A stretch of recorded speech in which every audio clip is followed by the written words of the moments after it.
সরকার আমরা নিরপেক্ষ সম্পূর্ণ, কিন্তু এই ধারণা ভোটের ব্যাপারে কিন্তু আমরা সত্যিকার একটা পক্ষ বের করেছি। আমরা কিন্তু চাই যে হ্যাঁ জয়যুক্ত আপনারা প্রফেসর বক্তব্য শুনেছেন।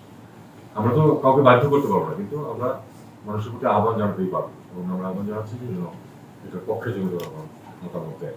এটা অনেকগুলি মাথা একসাথে হয়ে কিন্তু এই তালিকাটা তৈরি করেছে। এটা কিন্তু আমার বা ওনার বা এরকম 2-4 জনের বিষয়, অনেকের ইনপুটস এর মধ্যে থেকে কিন্তু এই জিনিসটা এসেছে।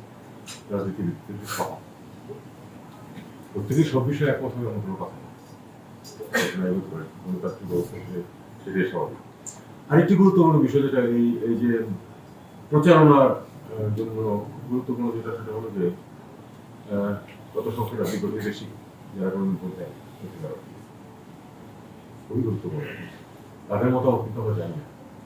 এই যে বিভিন্ন ধরনের প্রেডিকশন হয়, আগের রেফারেন্স নিয়ে আসা হয় যে এত পার্সেন্ট ভোট অঙ্কের আছে, সেই সব হিসাব নিকাশ কিন্তু উল্টো পাল্টা করে দিতে পারে এই নতুন জেনারেশন। আপনারা গতকাল যেটা একটা করলেন যে তরুণের উৎসব, তরুণরা কিন্তু আলটিমেটলি ডিসাইড করবেন কি হবে না হবে।